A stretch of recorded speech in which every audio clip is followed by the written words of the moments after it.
ஜாதகத்தில் நம்ம என்ன சொல்லுவோம் அப்படின்னா, நம்முடைய ஜாதகத்தில் லக்ன பாவம் எதுவாக வருதோ அந்த லக்னத்திற்கு 5ஆம் இடத்தை தான் நம்ம வந்து பாரம்பரிய ஜோதிஷத்தில் குலதெய்வம் சொல்லுவோம். பிரசன்ன சாஸ்திரத்தை பொறுத்தளவு ஆருடத்திற்கு 4ஆம் இடம் தான் குலதெய்வம். இது எதுக்காக ஒரு லாஜிக் அப்படிங்கிறது பார்த்தீங்கன்னா, இப்போ நம்மலாம் வந்து 5ஆம் இடம் குலதெய்வம்னு சொல்லுவோம். கேரளாலாம் வந்து பார்த்தீங்கன்னா, தாயார் வழி குலதெய்வம் எதுவோ அதை தான் கொண்டு வருவாங்க.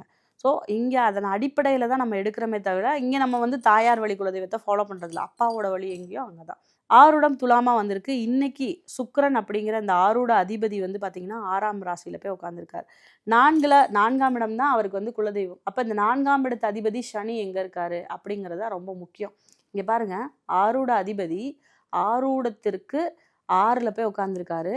அந்த இடத்துலையே 4ஆம் அதிபதியான சனியும் சேர்ந்து உட்காந்துருக்கு. அப்போ சுக்கிரன் சனி காம்பினேஷன் ஆகி மீன ராசியில் அமர்ந்திருக்கு. ஆரூடத்திற்கு குரு தொடர்பு வருது. அப்போ இவருக்கு இவருடைய இஷ்ட தெய்வ குலதெய்வ அனுகிரகம் இருக்கு. ஆனால் தற்போது வந்து இவருக்கு பிரச்சனையா இருக்கு. ஏன் பிரச்சனையா இருக்கு? 6ஆம் ராசியில போய் உச்சமடைஞ்சு அந்த ஆரூட அதிபதி போய் உட்காந்துருக்காரு. அப்போ இவர்களுக்கு நீர்க்கரையில் இருக்கக்கூடிய ஒரு பெண் தெய்வமும் அங்கே வந்து ஒரு காவல் தெய்வமும் இருக்கு. அவங்க வந்து ஒரு சைவ பலி கொடுக்கக்கூடிய ஒரு தெய்வமாகத்தான் நிச்சயமாக இருப்பார்கள் அப்படிங்கிறது தான் சொல்லணும்.